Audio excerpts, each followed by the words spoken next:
ini ngaji itu harus objektif itu jujur.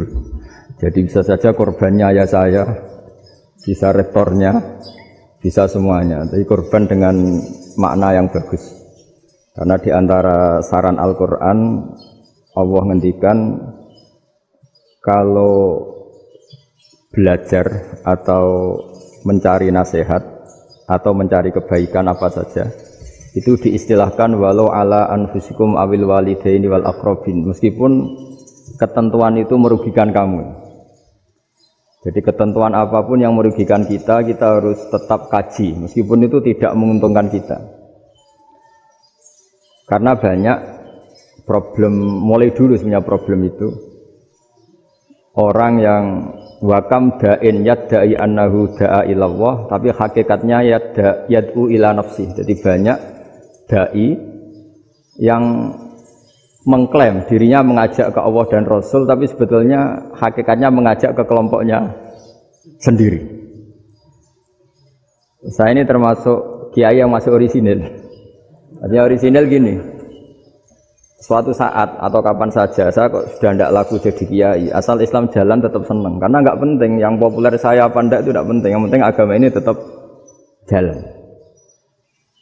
Sama, negara ini harus jalan siapapun presidennya. Ya, ini penting saya utarakan karena perbedaan antara nafsu dan komitmen beragama itu tipis sekali. Sehingga dulu pernah ada cerita, ini bukti keadilan Rasulullah SAW. Pernah suatu saat Nabi itu ngaji, yang ngaji seperti ini. Terus ada pemuda dengan cueknya ngelewati masjid yang sedang dipakai Nabi ngaji. Singkat cerita semuanya ngomel ya, bergumam. Celaka betul pemuda itu, ada Nabi ngaji kok tidak ikut ya.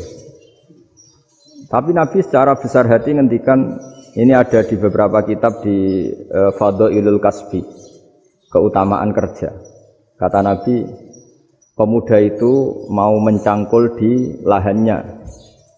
Jika dia mencari nafkah untuk keluarganya, untuk kebaikannya, maka itu bagian dari ajaranku. Jadi Nabi berbesar hati bahwa kerja seperti itu bagian dari ajarannya. Jadi tidak harus datang ke majelis ngaji. Dan bisa saja yang sedang hadir itu ya orang yang hindari istrinya minta belanja, dari ngaji terus benar dituntut belanja kan gitu. Mungkin anak-anak UMM yang kesini daripada tengok-tengok yang Malang bosan jalan-jalan ke Rembang gitu. Nah, jadi nggak mesti benar juga niatnya gitu. Jadi ya sama itu. Jadi kalau di dunia kiai yang masih orisinil itu, nafsu itu benar-benar dilatih. Maka masyhur dalam cerita ada orang perang sama Ali radhiyallahu anhu. Ketika perang ini sangat semangat. Tapi ketika orang itu meludahi dan Sayyidina Ali ini tersinggung karena diludahi, Sayyidina Ali langsung angkat tangan. Sudah, perangnya enggak usah diteruskan. Karena saya marah sama kamu sekarang demi nafsu, karena kamu meludahi saya. Padahal saya tadi motifnya demi Allah dan Rasul. Jadi sangat tipis bedanya kita emosi karena diri kita dan emosi karena Allah dan Rasul.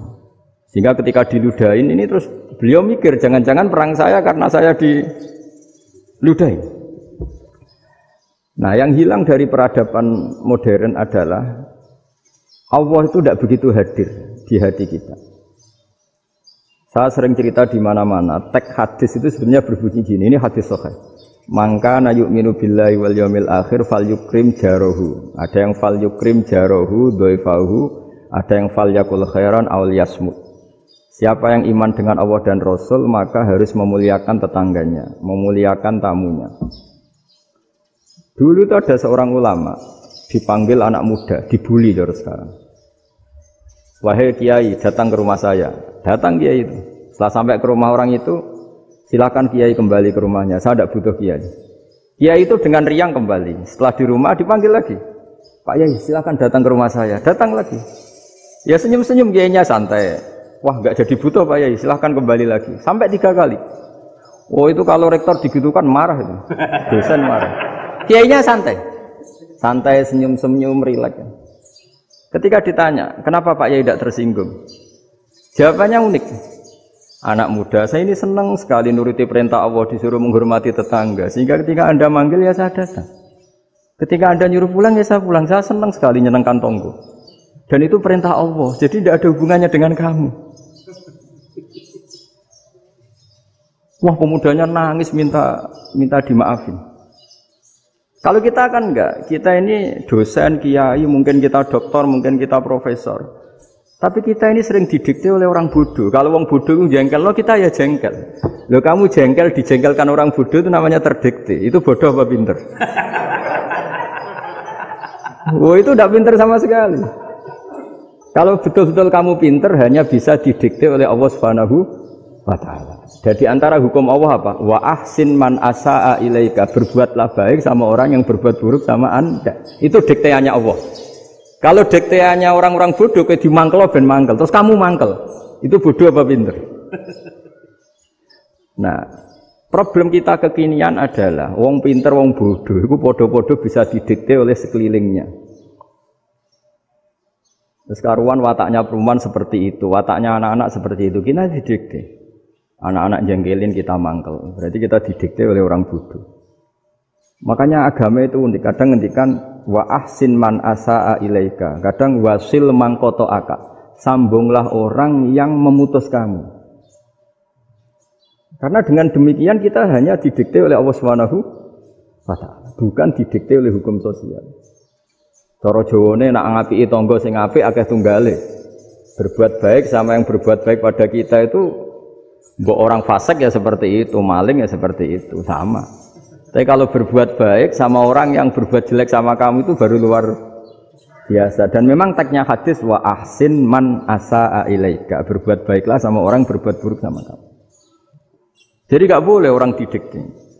Makanya ngaji di sini diantaranya saya akan cerita dalam sebuah hadis sahih, dalam hadis hasan yang diriwayatkan Imam Tirmidzi, ada kalimat dari Rasulullah SAW. Dawe Nabi, la takunu imma'atan taquluna in ahsanan nasu ahsanna wa in dzalamu dzalamna walakin watti'u anfusakum in ahsanan nasu an tuhsinu wa in asa'u alla tazlimu. Kamu jangan jadi orang yang mudah diombang-ambingkan oleh orang sekeliling kamu, yaitu kamu mengatakan jika orang baik ke saya akan baik, jika orang buruk ke saya juga akan membalas buruk. Itu namanya Anda didikte. Tapi berkomitmenlah kamu akan berbuat baik meskipun orang lain berbuat buruk. Nah sekarang logika sosialnya begini. Kalau di Indonesia itu ada 1000 kiai, ada 1000 profesor yang ingin membenahi Indonesia. Rata-rata orang awam itu semau gue.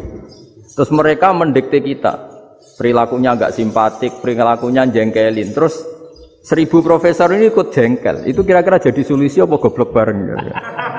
Sama 1000 kiai ini ikut jengkel, ini jadi solusi apa goblok bareng? Goblok bareng. Nah problem sekarang kita ini biasa didikte orang bodoh. Nah makanya ciri khas orang muslim itu kata Nabi, mangkana yu'minu billahi wal yaumil akhir. Jadi baik tetangga karena perintahnya Allah dan Rasul. Pentingnya apa? Bedanya karena berbuat baik ini perintahnya Allah, mbok tangga apik lah kita tetap apik karena perintahnya Allah dan Rasul. Begitu juga dengan hubungan dengan istri, dengan anak. Bojomu lagi cerewet lah, ya tetap apik. Karena dengan cara itu kita hanya tunduk kepada Allah dan Rasul. Tapi kalau kamu, istri saya kalau baik ya saya baik, kalau enggak ya enggak. Berarti Anda didikte oleh perilakunya dia. Itu latihan, ya kalau dalam bahasa pondok, latihan jadi wali itu yang paling berat. Nabi itu kalau sama orang munafik itu sabarnya Masya Allah. Padahal Nabi berso kalau orang itu orang munafik. Karena dengan cara seperti itu, bahwa kebaikan Nabi pada seseorang itu atas perintahnya Allah dan Rasul, bukan atas nama servis. Kalau Nabi hanya baik kepada Abu Bakar, itu mungkin orang bilang, wis adune wong Abu Bakar baik sama Nabi. Tapi kalau Nabi baik sama orang munafik, Abdullah bin Ubay bin Salul, itu kalau nggak perintahnya Allah dan Rasul itu nggak bisa. Nah ini cobalah berlatih seperti itu, sehingga kita tidak mudah didikte. Ya saya ulang lagi, nggak mudah apa? Didikte. Maka di antara kebaikan Allah dan Rasul adalah bahkan orang dolim saja diberi jatah rahmat. Makanya tadi seperti mukadimah yang dibaca Pak Haris tadi, agama ini rahmatan lil alamin. Orang yang dolim saja dapat jatah apa? Rahmat, apalagi yang soleh. Nah kemudian yang perlu dicatat, kenapa kita menjadi enjoy dengan Islam? Islam itu adalah agama yang tidak didikte oleh materi. Jadi kalau Anda ingin makan enak, mungkin kalau pikiran kebanyakan orang, anak-anak muda yang milenial, yang gaul, ingin makan enak ya makan yang disukai. Misalnya sate atau bakso Malang atau apa. Kalau orang-orang yang jadi wali gak gitu cara berpikir. Ini yang masih orisinil. Ditanya, ini dunia baru kesulitan makanan, baru resesi. Cara makan enak gimana? Jawabannya lucu. Ya gampang, idamuhu alju.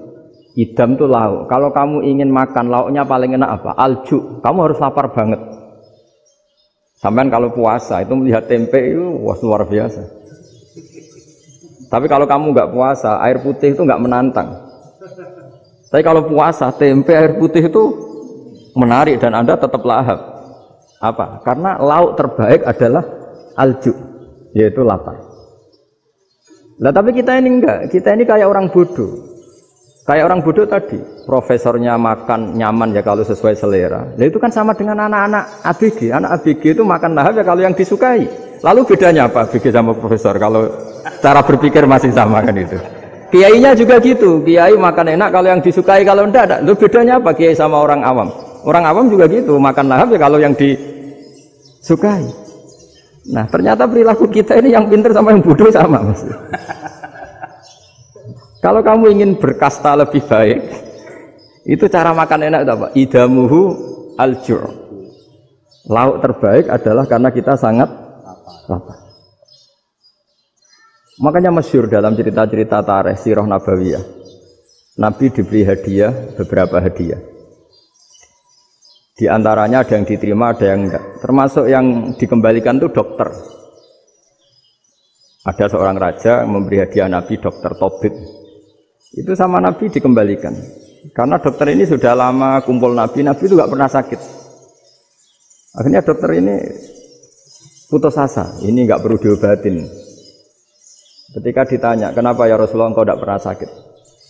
Karena kita ini kaum, kita ini komunitas masyarakat yang tidak akan makan kecuali lapar. Dan kalau sudah makan berhenti sebelum kenyang. Jadi sederhana sekali pengobatan zaman itu. Sebagian besar penyakit itu pasti disebabkan kita ceroboh dalam hal makan. Sudah ngerti kalau durian masalah, kalau makan durian ini enggak kehitung gitu. Apalagi kalau gratisan itu tambah banyak. Gitu. Pola tidur juga gitu kata Nabi. Dan kita tidak tidur kalau tidak sangat ngantuk. Nah, itu namanya orang-orang soleh yang sudah ada didikte materi. Kalau yang didikte materi kan bisa tidur nyenyak kalau kasurnya enak, AC gini-gini. Sebenarnya enggak, tidur enak itu ya kalau sangat ngantuk. Mbok di gudang, mbok di bis, kalau sangat ngantuk ya semuanya ya enak. Sama, mbok lapar, mbok hanya tempe, tapi kalau sangat lapar itu ya enak. Nah ini ilmu yang mulai hilang, ilmu-ilmu yang mulai hilang. Nah, cara ibadah juga gitu. Kita ini kan, saya ini punya bapak kiai, mbah kiai. Punya guru yang sangat alim ya seorang Kiai Memun. Itu dulu kita pengkaji ilmu itu tidak pernah tahu bedanya NU dan Muhammadiyah. Karena dulu Mbah Darwis itu Kiai Dahlan itu dulu ngajinya bersama Mbah Hasyim ketika di Indonesia yang ngaji Mbah Soleh Darat. Mbah Soleh Darat itu dulu ngajinya sama buyut saya ke-6 namanya Mbah Soleh Asnawi di Kudus. Mbah Soleh Darat itu dulu alim-alimnya orang Jawa ya Mbah Soleh Darat. Soleh bin Umar. Tempatnya di Semarang, tapi beliau itu sebenarnya orang Jepara yang dekat Kudus.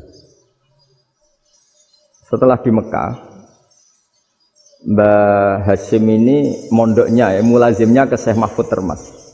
Tapi sesekali ke Syekh Khotib Minangkabau. Nah yang Mbah Ahmad Dahlan lebih sering ke Syekh Khotib Minangkabau, sesekali ke Mbah Mahfud. Singkat cerita, karena Syekh Khotib Minangkabau sudah modern ya, terlibat organisasi dunia. Pas itu beliau pengagum Muhammad Abduh, pengagum Rasid Ridho. Sehingga bawaannya Mbah Dahlan itu lebih pergerakan karena beliau lebih mengidolakan Syekh Khotib. Nah Syekh Khotib sendiri sebenarnya orang Minangkabau. Jadi beliau namanya Muhammad saja sebenarnya. Jadi menantunya orang Arab. Oh itu dicibir mertuanya ini karena punya mantu orang Jawa, orang ndak Arab. Singkat cerita terus si mertuanya bilang gini, kamu jangan pernah bilang kalau orang Arab itu mansa kanal Arab, orang yang bertempat di Arab. Walakin man takallama bi arabiyyin fasihin, tapi orang bisa ngomong Arab secara fasih. Singkat cerita, kalau kamu tidak percaya, nanti suatu saat menantu saya kalau Jumatan, tidak usah kamu kasih tahu, langsung suruh jadi khotib. Tidak usah kamu kasih tahu, sarannya tidak usah kamu kasih tahu. Kalau sekarang kan enggak. Kalau dosen mau jadi khotib kan mengumpulkan materi dulu. Lucunya di antara materinya itu dari TV. Makanya jadi ribet kan khutbah sekarang. Kalau musim corona ya akan ngomong corona, musim apa yang ngomong apa. Jadi lagi-lagi didikte oleh media. Sebenarnya kalau ngomong kan sesuai kebutuhan umat, ini obatnya apa. Tapi enggak sesuai trending topik, itu kan kayak anak-anak gaul. Ini dokter kok gitu kan aneh. Singkat cerita si khotib ini enggak dikasih tahu, saya Muhammad tadi enggak dikasih tahu, langsung disuruh khutbah. Fatakallama bikalamin fasihin. Dia ngomong fasih sekali. Bahkan ngalah-ngalahi fasihnya orang Arab asli. Semenjak itu beliau dapat gelar Al-Khotib, orang yang cakap berpidato berkhutbah. Makanya terus dia Khotib Al-Minangkabau. Jadi orang Indonesia itu luar biasa. Dulu yang namanya orang Indonesia di Arab Saudi itu dihormati sekali. Karena yang ke sana itu pasti ulama. Sudah alim di Indonesia ke sana, termasuk Mbah Ahmad Dahlan. Mbah Hasyim dulu karena sama-sama muridnya Mbah Soleh Darat. Lama-lama yang ke sana itu TKI TKW itu ya mulai agak dibully. Dulu Syekh Nawawi di antara ijtihad yang dihormati itu beliau mengkritik nyuwun sewu orang yang kan orang biasanya normalnya kan muji orang mati syahid. Hebat orang mati syahid itu hebat gini. Oke, kita sepakat orang mati syahid itu hebat. Tapi kata Imam Nawawi dengan syarat niatnya itu li'ila'i kalimatillah dan itu bawaan takdir. Saya ulang lagi, itu bawaan takdir, harus mati di medan perang. Tapi tidak boleh seseorang ini niat perang tapi niatnya supaya syahid. Karena kalau begitu berarti dia berniat supaya menjadi maktulal kafir, orang yang dibunuh orang kafir. Kedua, dengan dia mati berarti pasukan Islam berkurang. Berarti dia ingin pasukan berkurang, hanya ambisinya dia ingin langsung ke surga. Misalnya pasukan orang Islam itu 10, orang kafir 10. Kalau kamu ingin syahid berarti mati 1 kan, tinggal 9 kan. Nah kalau yang seperti itu 10 kan mati semua. Gara-gara ingin syahid akhirnya perangi rapati tenanan, benang mati, benang mlebu swarga. Kata Syekh Nawawi, ya enggak. Kalau kamu perang sama orang kafir ya niat menang. Dengan niat menang ini kamu ingin li'ila'i kalimatillah. Tapi kalau kamu ingin syahid berarti kamu menuruti keinginan nafsu kamu yang cepat masuk surga. Itu orang Arab kagumnya bukan main. Karena di mana-mana orang itu dinilai dari niatnya. Paham ini ya? Tapi perang loh ya, dalam kondisi perang, bukan teroris. Perang itu artinya orang kafir yang ingin bunuh kita, itu perang namanya apa? Perang. Dulu orang cerita syahid itu hanya pokoknya syahid itu hebat, pokoknya syahid itu hebat. Syahid di medan perang itu hebat, pokoknya syahid di medan perang hebat. Tapi ketika Syekh Nawawi memberi penjelasan ilmiah, jika kamu perang ingin cepat mati, ingin cepat syahid, artinya ini untuk pemenuhan diri kamu, karena kamu bayangkan langsung masuk surga. Kamu lupa bahwa dengan kamu dibunuh, kekuatan Islam berkurang. Akhirnya beliau memberi penjelasan, syahid itu bagus, itu sebagai takdir. Hanya takdir itu kita perang yang ingin menang, tapi takdirnya mati. Jangan dibalik, oleh perang rapati tenanan, benang mati, namun lebu. Itu yang pertama, termasuk ulama yang pertama memberi penjelasan itu Syekh Nawawi. Akhirnya melahirkan kekaguman yang luar biasa dengan tafsir Munirnya itu. Terus beliau itu orang yang rileks kalau menjelaskan ilmu. Ini ya juga guru-gurunya Mbah Hasyim, Mbah Guru sama Mbah Hasyim, sama Mbah Ahmad Dahlan Syekh Nawawi. Jadi dulu yang alim di Arab itu ada Syekh Nawawi, ada Syekh Khotib Minangkabau, ada Syekh Bakir Jogja, ada Syekh Mahfud Termas. Itu orang Indonesia banyak sekali yang alim. Bahkan di antaranya yang dikagumi Al-Azhar itu juga orang Indonesia, nama Syekh Abdul Manan, itu mbahnya Syekh Mahfud Termas. Itu pertama ada duta besar Indonesia di Mesir, itu termasuk barokahnya Mbak Abdul Manan tadi, itu juga orang Indonesia. Jadi pemahaman ulama Indonesia itu khas, termasuk ketika memaknai apa? Syahid. Ketika memaknai apa? Syahid. Itu unik. Ketika Syekh Nawawi diuji dulu itu yang namanya ulama diuji dulu oleh 100 ulama. Jadi dulu ya ada kompetisi. Imam Bukhari diakui jadi ahli hadis itu diuji oleh mi'atu muhaddisin, 100 orang ahli hadis, sanad dibolak-balik, matanya dibolak-balik, tapi beliau tetap bisa mengembalikan proporsi sanad itu. Senawi pernah diuji gini. Ayul afdol al ulama awe salatin. Keren mana ulama sama raja atau sama orang-orang kaya, sama penguasa? Ya keren ulama. Terus dibully sama orang. Tapi setahu saya banyak ulama yang antri di rumahnya raja. Tapi saya tidak tahu melihat raja antri di rumahnya ulama. Kan kebanyakan kan mungkin ustadz atau kiai yang antri ngajukan proposal kan enggak. Nah, kalau raja kan enggak pati itu, malah enggak usah antri, kiainya sudah nyambut sebelum datang. Jawabannya lucu Senawawi itu, dan yang tanya itu langsung diem. Ya karena ulama itu tahu fungsinya uang, sehingga cara nyari sampai seperti itu. Sementara raja-raja itu tidak tahu fungsinya ilmu, makanya tidak pernah sowan ulama. Sehingga jadi ya dianggap enteng saja. Ulama kan tahu fungsinya uang, tahu untuk pondok, tahu masjid. Sementara raja tidak tahu fungsinya ilmu. Jadi itu khas Jawa ya. Khas Jawa, khas Indonesia. Apa-apa yang menurut orang banyak dengan tanda kutip itu buruk atau baik, itu orang Jawa menafsirkan tuh gampang saja. Sehingga semenjak itu Jawa itu dipandang betul.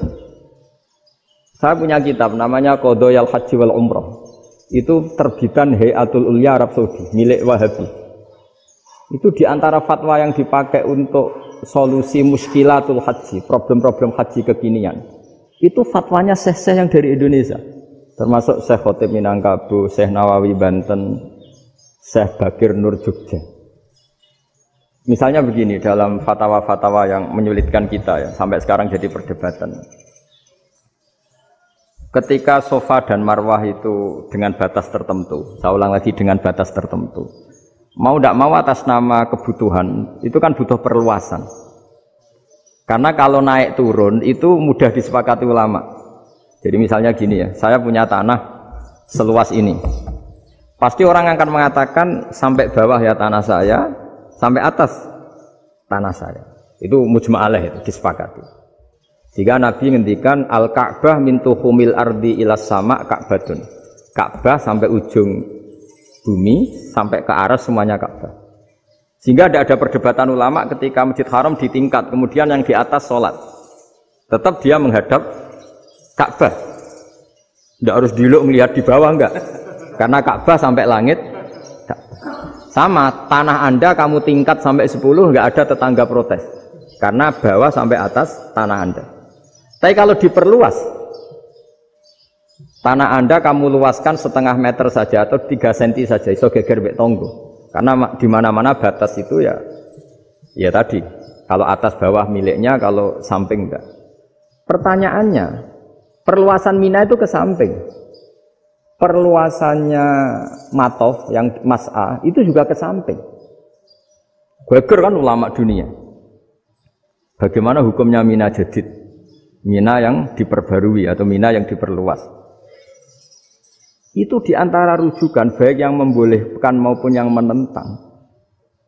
Itu ya syekh-syekh Indonesia. Itu orisinal tuh. Saya punya kitab orisinal terbitan Hayatul Ulya, kira-kira ya kemenaknya Arab Saudi kalau di Indonesia itu. Itu yang dirujuk dawuh Syekh Nawawi, dawuh Syekh Khotib Minangkabau. Karena apa? Ada logika khas Jawa. Misalnya begini. Meskipun saya tidak perlu fatwa Mina Jadid sah apa enggak, memang jadi perkhilafan ulama. Misalnya kampung ini dinamai Mina. Pertanyaannya gini, tanah yang di samping ini bisa milik Anda apa enggak? Ya bisa Gus kalau dibeli atau dihibahkan. Berarti tanah di samping Anda menjadi milik Anda karena ada proses pengambil alian lewat beli maupun hibah. Nah masalahnya ini negara itu berhak menganeksasi atau memasukkan ini sebagai Mina. Itu ulama Jawa kalau ditanya, alasannya apa? Fa innal muttasila bis-syai' hukmu dzalika syai'.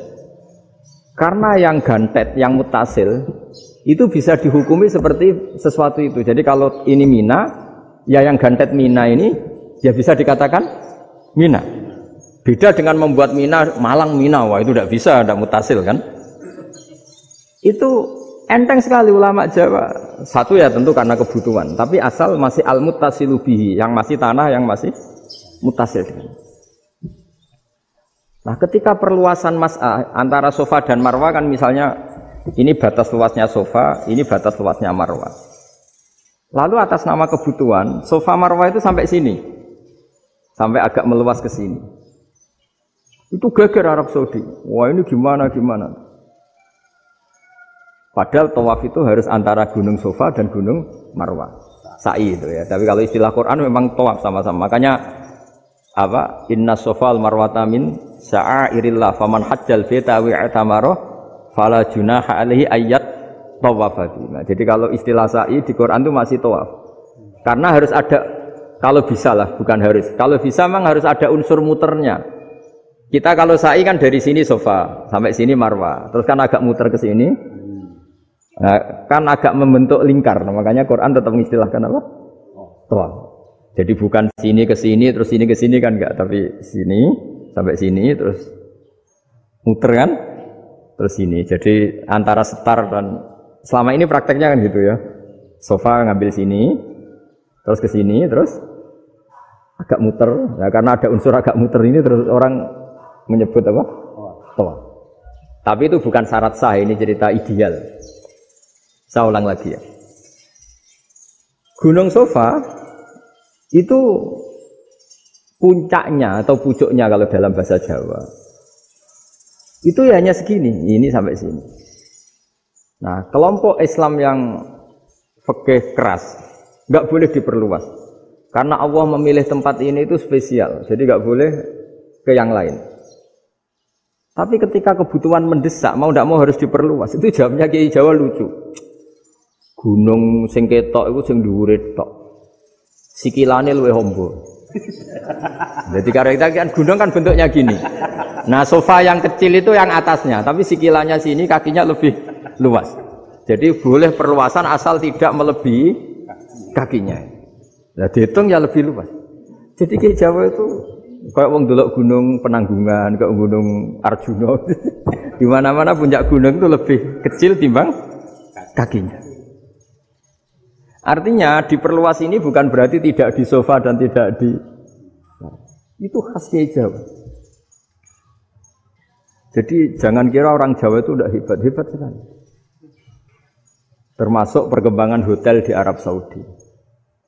Itu dulu sebelum ada hotel.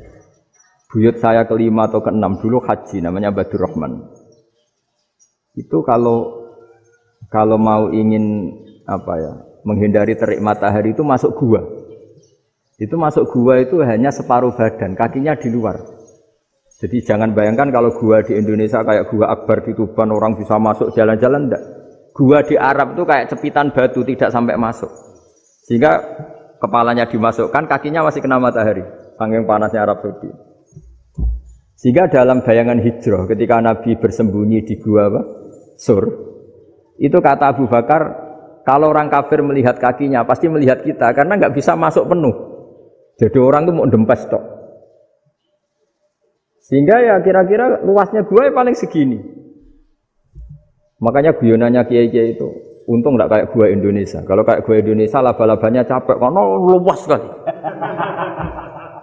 Jadi jangan bayangkan gua Arab tuh kayak gua Indonesia. Makanya bayangannya andai kan orang itu melihat ke bawah pasti melihat kita karena orangnya nggak bisa masuk penuh, nggak bisa masuk 100%. Ya kayak cepitan batu lah mirip. Itu kan mirip Gunung Uhud. Gunung Uhud kata Rasulullah nanti kalau kamu perang itu di atas, menang atau kalah di atas. Musuh biar di bawah. Dengan di atas kamu bisa manah. Jangan bayangkan kayak Gunung Merapi, kayak Gunung Penanggungan. Lah kalau Gunung Penanggungan manah ke bawah yang leyang kan. Jadi gunung di Arab itu kayak bukit. Ya sampean pernah kan ke Uhud itu ya sama ini aja tinggi ini kan. Lah ini yang ada, mulai ada mis. Makanya nerjemah itu susah di Indonesia. Karena jabal itu udah harus tinggi. Kalau tinggi nggak bisa manah dari atas ke bawah kan nggak ngefek kan. Sampai kalau ke Uhud gunungnya kan pendek sekali sehingga yang manah dari atas ke bawah ya kalau kena musuh ya celaka karena memang dekat. Ya kalau gunung Indonesia Mana dari atas ke bawah yang ngeleyak nggak ngefek. Nah itu susahnya nerjemah bahasa Arab ke kita. Jadi apa ya? Transkrip itu nggak gampang karena ada pengertian yang beda. Kita kalau bilang gunung itu tinggi sekali. Sampai banyak mahasiswa tersesat ya saking tingginya. Kalau orang naik Uhud nggak akan tersesat, wong ketok dari bawah itu. Nah ini pentingnya ngaji ya. Jadi akhirnya ulama-ulama Indonesia itu dipakai rujukan. Jadi mulai Mbah Hasyim, Mbah Ahmad Dahlan sampai era buyut-buyut itu masih orang alim. Lama-lama yang di Indonesia ini orang-orang yang bodoh. Sehingga orang Jawa kalau ke sana dibully, ya Jawa tak kulul khaya. Orang Jawa itu penggaweannya itu makan ular. Karena belut itu kalau di kamus itu persis ular. Dulu itu kan kamus tidak full color. Gara-gara gak full color, gambar belut sama ular itu sama. Belut itu belut sama ular kalau nggak full color gambarnya sama apa enggak? Sama. Terus orang Jawa itu kan masih banyak yang makan bajing itu apa? Ketupai itu. Bajing kalau digambar tidak full color sama dengan tikus. Gambar yang tidak warna hitam putih. Sehingga kita ini dibully pemakan tikus dan pemakan ular. Karena belut itu persis ular kalau digambar yang tidak full color. Sampai datang Syekhona Khalil, datang ulama. Ngarang kitab ya judulnya Al-Belut. Karena enggak terima bangsanya dinyek makan apa? Ular. Terus dikarang. Wal belut hayawanun bakhriyun terus ya isu fi kadza wa kadza. Itu beda dengan al-hayyah. Itu diterangkan. Mulai bisa nerima. Terus sistem hotel juga gitu. Sampeyan tanyakan dalam sejarah dulu orang Sedayu ada namanya Syekh Mukhtar. Syekh Mukhtar bukan bikin rumah besar yang siapapun orang Indonesia haji itu nempat di sana. Nah ini yang menginspirasi akhirnya ada hotel. Dulu Syekh Mukhtar hanya menyediakan untuk hujat-hujat Indonesia. Lama-lama jadi hotel. Tidak mau saya mau cerita. Kata Mbah Mun sering cerita. Kenapa wa ma arsalnaka illa rahmatan lil alamin, kata Mbah Mun, Allah itu pasti bikin ulama yang tidak produk Arab itu pasti ada. Kalau orang Arab jadi ulama wajar, bahasanya Arab, domisilinya di Arab. Tapi Allah akan selalu bikin ulama yang tidak bangsa Arab. Imam Ghazali itu Tus itu Persia. Imam Bukhari itu kira-kira kalau sekarang ikut Uzbek. Ya, Imam Bukhari itu kalau negara sekarang ikut mana? Uzbek. Kenapa demikian kata Mbah Mun? Karena Allah sudah ngendikan wa ma arsalnaka illa kafatan linnas. Manusia semua ini kena khitabnya Islam. Kalau tidak ada ulama yang dari berbagai negara, kesannya Islam itu hanya milik orang Arab Saudi. Makanya Allah selalu bikin ulama-ulama yang bahkan tidak Arab. Termasuk Imamul Muhaddisin, yaitu Imam Bukhari, itu orang Uzbek, orang Rusia lah kalau sekarang ikut Uni Soviet dulu. Imam Ghazali itu orang Persia. Syekh Nawawi itu orang Banten. Karena Allah ingin memaklumatkan bahwa Islam ini untuk semua. Sehingga orang yang tidak Arab pun bisa belajar Islam. Yang alimnya itu nggak kalah sama orang apa? Arab. Makanya ini PR ya. Kalau Gus Dah Ploso nanti ngendikan suatu saat orang belajar Islam itu bahkan orang Arab pun bisa belajar ke Indonesia. Kalau orang Indonesia bisa alim betul kayak dulu. Sekarang banyak liga antar ulama. Itu orang Indonesia pasti masuk. Ulama-ulama top dunia. Itu pasti orang Indonesia banyak yang masuk. Karena tadi, ketika orang Indonesia baca kitab, itu orang Arab itu kagum. Kok bisa ada bahasanya baca secara benar? Bukan sekedar bisa baca secara benar. Karena memang dilatih sedemikian rupa di pondok-pondok. Makanya kita semua lah, yang alim di Indonesia itu kemana-mana ya pasti alim. Dulu putra Mbah Mun namanya Gus Zofur itu tahun pertama ya sudah the best di tahun pertama. Kalau tahun pertama the best-nya ilmunya bawaan dari sarang, dari keluarganya. Gus Najih mondok di Said Muhammad tahun pertama sudah dipuji sebagai yang teralim karena ya sanggup. Kalau dipujinya tahun ketiga, tahun keempat kan mungkin dapat dari sana. Ini tahun pertama. Saya ulang lagi tahun Karena pengajaran di Indonesia itu luar biasa di pondok-pondok.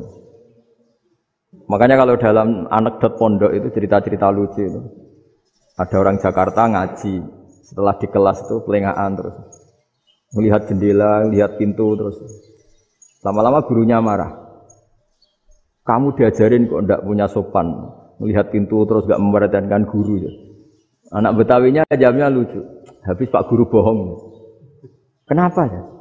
Kamu Pak Guru bilang Ja'a Zaidun, Zaid datang. Tak lihat gak ada yang datang. Setelah itu contoh nasab kan ro'a itu Zaidan. Saya melihat Zaid, saya gak melihat Zaid.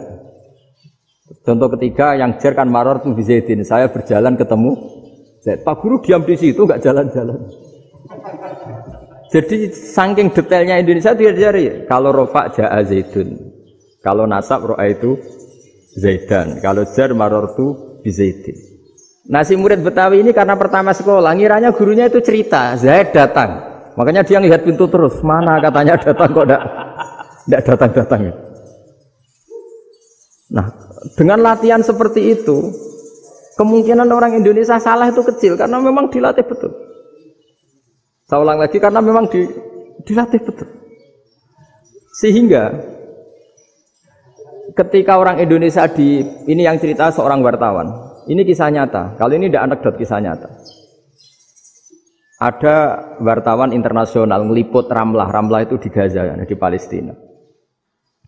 Wartawan Indonesia ini hanya bisa bahasa Inggris. Dijak ngomong bahasa Arab, terus dia bilang saya tidak bisa. Saya tidak bisa, saya bisanya ngomong Inggris. Tapi apa yang terjadi setelah sholat, si Indonesia ini jadi imam pakai sholat jariyah lagi. Baca bismillah benar, bismillahi jer karena mudhof ilaih. Terus ketika iktidal ya benar, Rabbana lakal hamdu mil'us samawati wa mil ardi benar. Ketika tahiyat ya benar, at-tahiyatul mubarakatuh sholawat. Sama orang Arab ini diambungi. Orang Arab kalau senang orang itu dicium.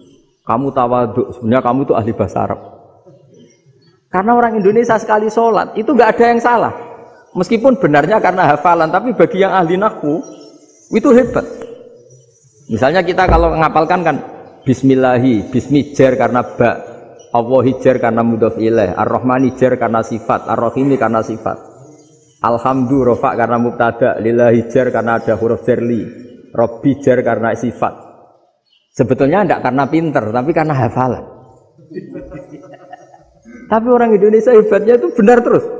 Rabbana lakal hamdu. Ya kan, alhamdu rofa, terus mil'us samawati ya rofa karena sifat.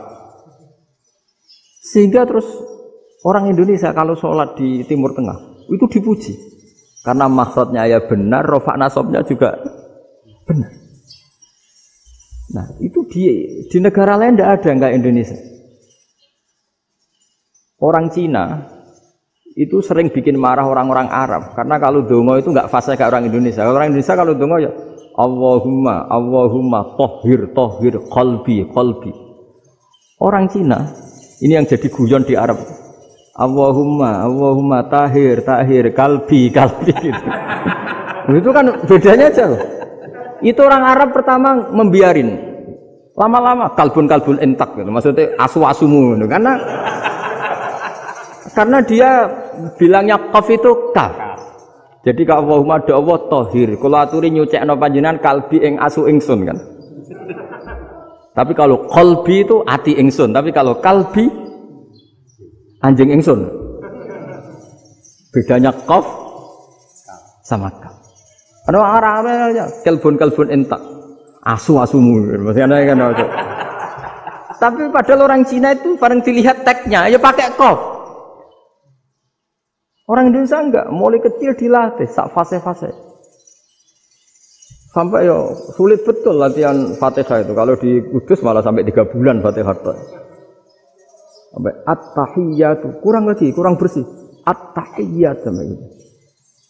Sampai ada cerita itu orang dipanggil maftuhin itu enggak melengak, harus maftuhin. Baru melengak. Tapi barokahnya itu orang Indonesia kalau dongo memang benar-benar Allahumma tohir qalbi. Ya Allah sucikan hati kami, bukan tahir kalbi.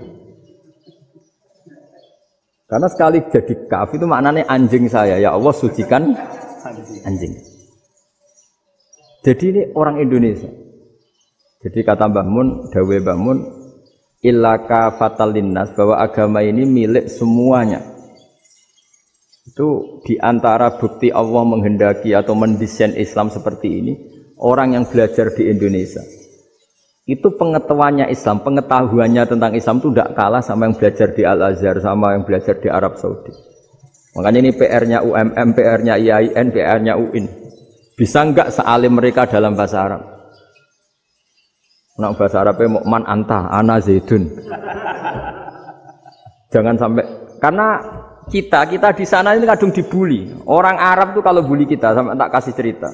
Itu ngawurnya Masya Allah. Kata dia, ada anak orang Indonesia haji. Si anaknya orang Indonesia yang dijotos sama anaknya orang Arab. Dijotos, dipukul. Singkat cerita terus si orang Indonesia enggak terima, anaknya yang orang Arab dipukul. Yang balas bapaknya. Orang Arab tanya, lima ada dorobta ibni, kenapa kamu mukul anak saya? Itu orang Indonesia bahasa, wah aku biasa. Jadi hanya bilang gitu. Artinya anak saya dihada ya maka tak ada. Bahasa Arabnya gitu.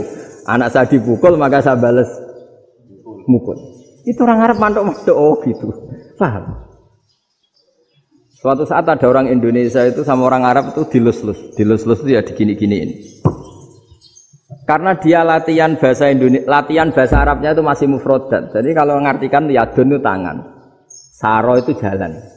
Jadi kalau jalan ya saro-saro. Roksun itu kepala. Ana itu ingsun. Jadi karena dia nggak ngerti penggunaannya. Itu bahasa Arabnya itu yadun anta. Jadi bukan yaduka tapi yadun anta. Berarti tangan kamu. Saro-saro itu jalan-jalan. Ala roksi ana yang atasnya sirah ingsun. Jadi mestinya yang benar kan yaduka saro ala roksi atau gitu. Tapi enggak dipotong-potong. Yadun tangan kan, anta kamu. Berarti tangan kamu. Saro-saro jalan-jalan. Roksun itu sirah, ana ingsun. Jadi di atas kepala saya. Orang Arab tertawa-tawa. Tapi paham. Maksudnya seperti itu. Jadi kita ini dibully di Arab itu Masya Allah.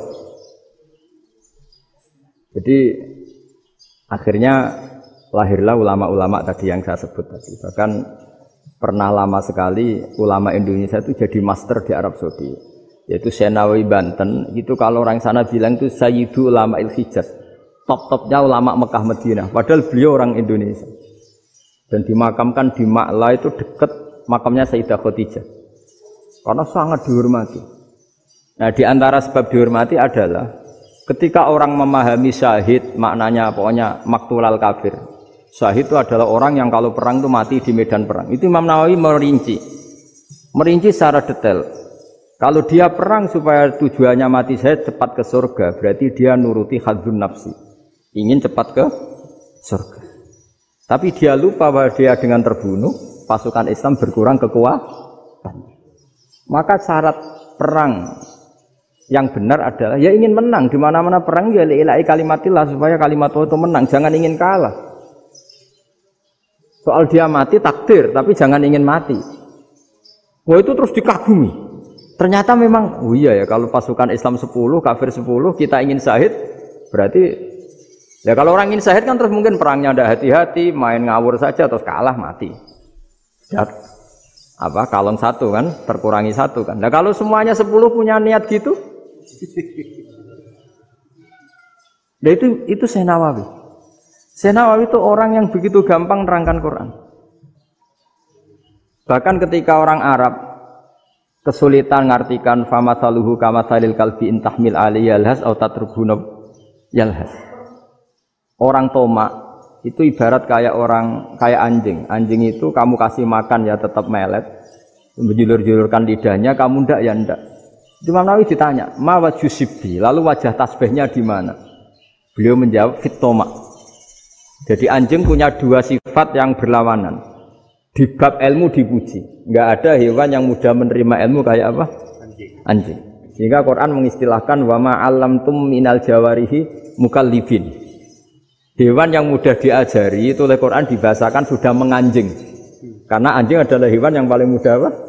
Diajarin. Itu diakui oleh Quran. Wa ma 'allamtum minal jawarihi mukallibin. Tapi dia punya sifat yang sangat buruk sekali, yaitu enggak pernah puas. Makanya ketika Bal'am bin Ba'ura, ada tokoh yang kedonyan ya.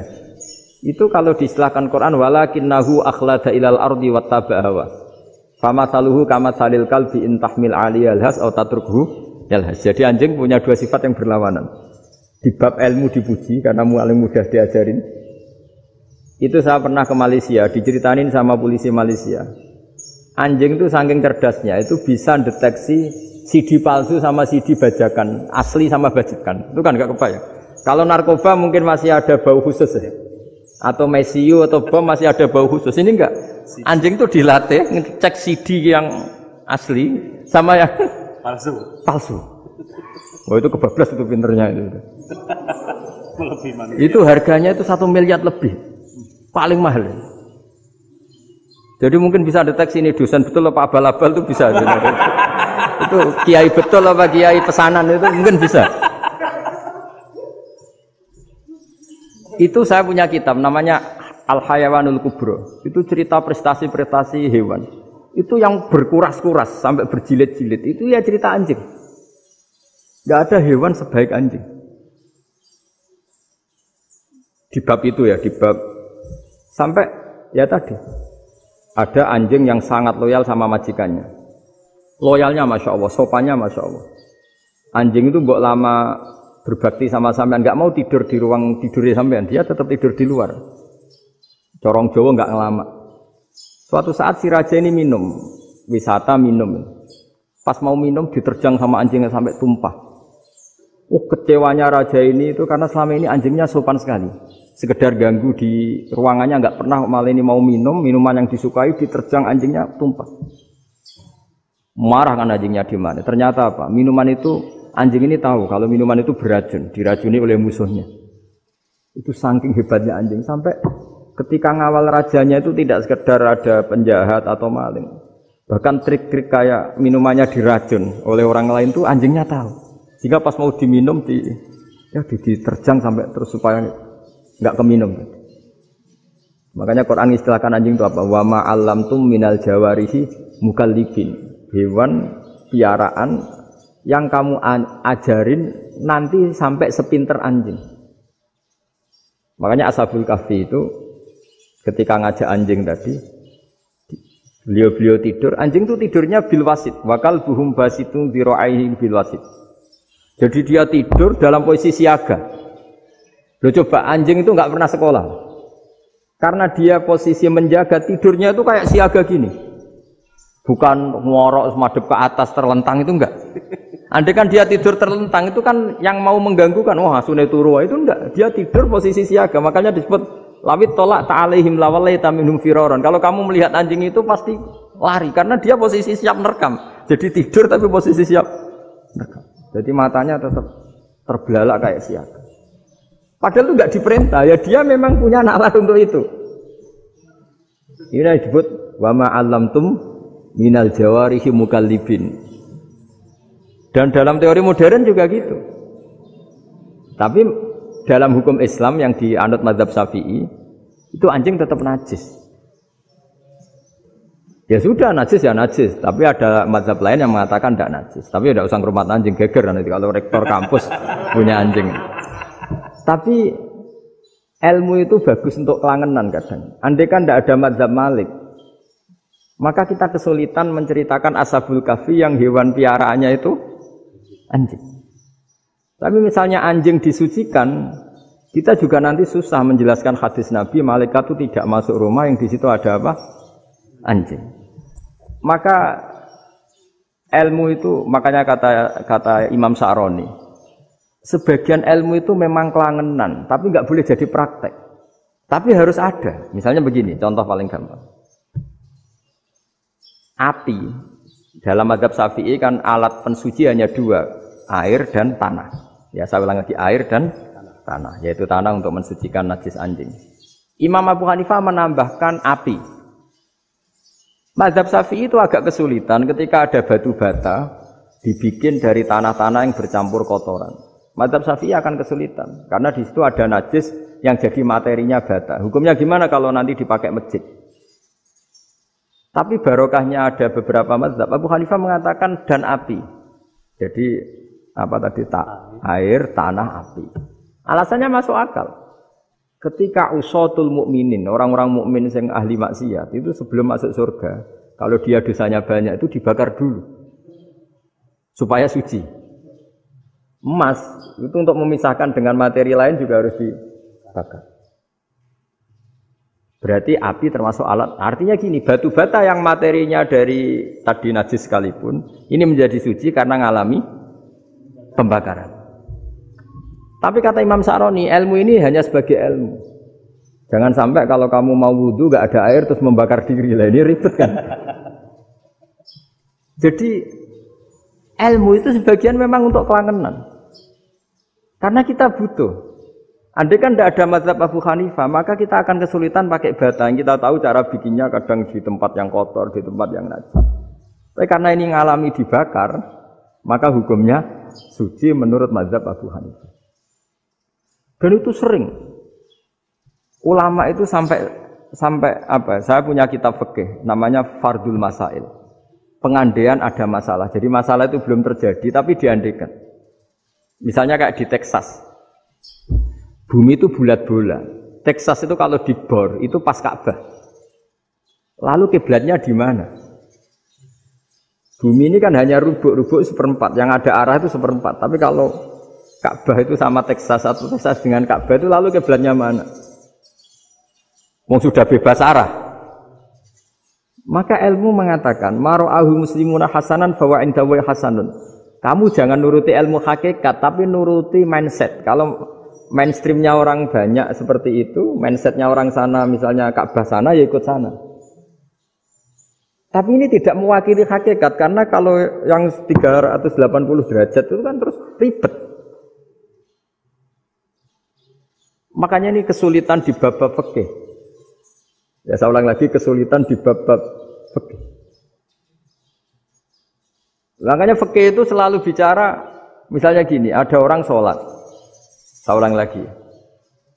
Setelah salam pertama dia kentut, itu sholatnya batal apa enggak? Itu lama berdebat. Yang dikatakan rukun sholat itu salam pertama. Sehingga orang kalau sudah salam pertama, maka sudah keluar dari sholat. Maka kalau kentut enggak apa-apa, wong yang keluar dari sholat itu salam pertama. Tapi lalu pertanyaannya, kenapa Nabi salam 2 kali? Lalu yang kedua gunanya apa? Ribet kan, partai ini kalah pasti kalau ditanya gitu. Tapi kalau ditanya dibalik, sholat itu satu ibadah yang dimulai dengan takbir, yang diakhiri dengan salam. Berarti salam pertama itu pengakhir apa nunggu salam kedua? Pertama, di semua ulama bilang salam pertama. Kalau salam pertama sudah pengakhir, berarti pembatalan setelah itu nggak punya efek, nggak punya akibat. Itu kan ribet, debat fikih itu memang ribet. Fikih itu memang senam otak karena pertanyaannya mirip-mirip seperti itu.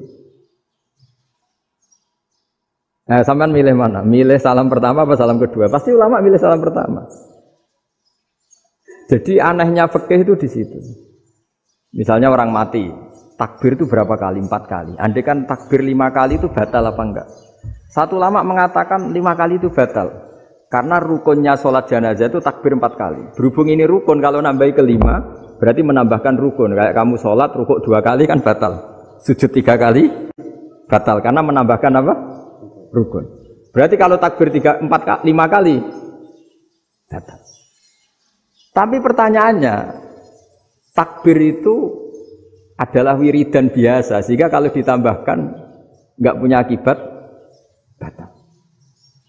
Jadi perdebatan ulama itu kadang ya lucu. Kayak kemarin Pak Haris pas pertama bertamu ke sini mau ngundang saya tak ceritain. Dulu sholat jenazah itu pasti mayit di depan. Karena lazimnya sholat jenazah itu mayit di depan. Tapi mulai dulu ulama sudah berpendapat. Andai kan jenazahnya di belakang pun tetap sah. Fa innal janazah laisat bi imamin. Karena jenazah itu tidak imam. Kenapa harus di depan? Oh tidak imam kok harus di depan. Itu mulai dulu. Sehingga ketika Arab Saudi pernah mengalami tragedi, ada orang yang dibungkus kayak mayit, ternyata senjata. Setelah di dekat Ka'bah dipakai dulu tragedi tahun berapa itu. Pokoknya pernah ada tragedi itu. Semenjak itu Arab Saudi kalau ada orang mati tetap di kamar mayit terus ada sholat jenazah. Padahal mayitnya di belakang yang jamaah. Jadi meskipun kita tidak akan bikin ajaran baru jenazah di belakang ya tidak keren kasihan kan. Tetap biasanya di depan ya di depan. Tapi meskipun jenazah ini di depan, kita tetap berpendapat, andai kan di belakang tetap sah, tapi nggak usah dipraktekkan. Nah, pentingnya ilmu ini begini.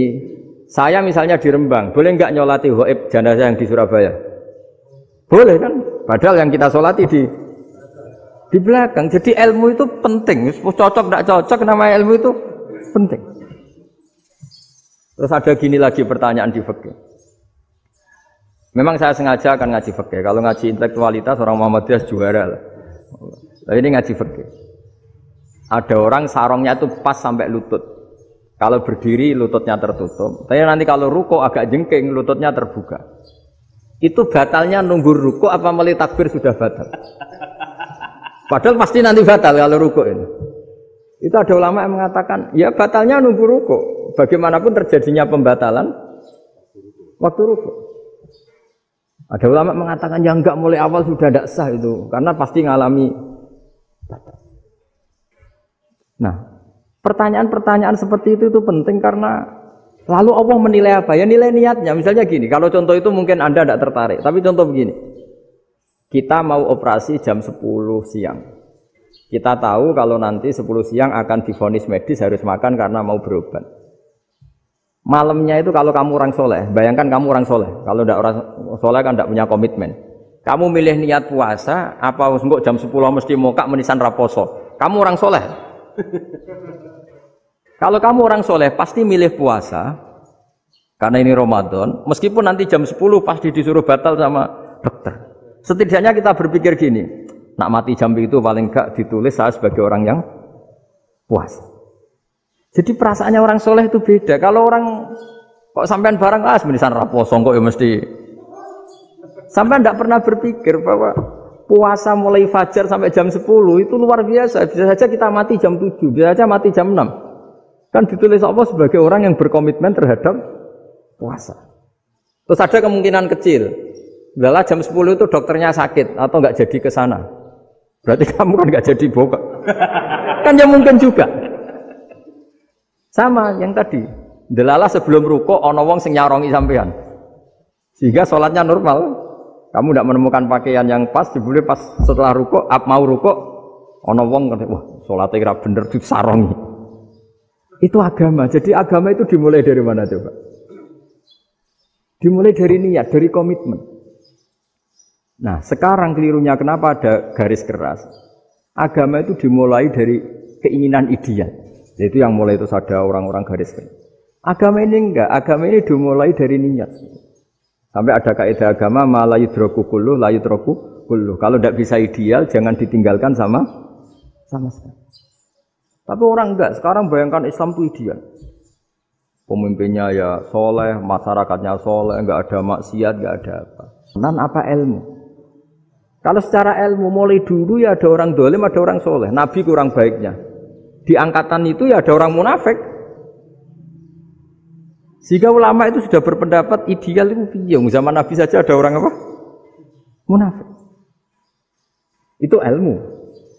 Kalau nuruti kelangenan inginnya dunia ya steril, enggak ada maksiat, enggak ada. Dan agama itu diciptakan Allah itu memang unik.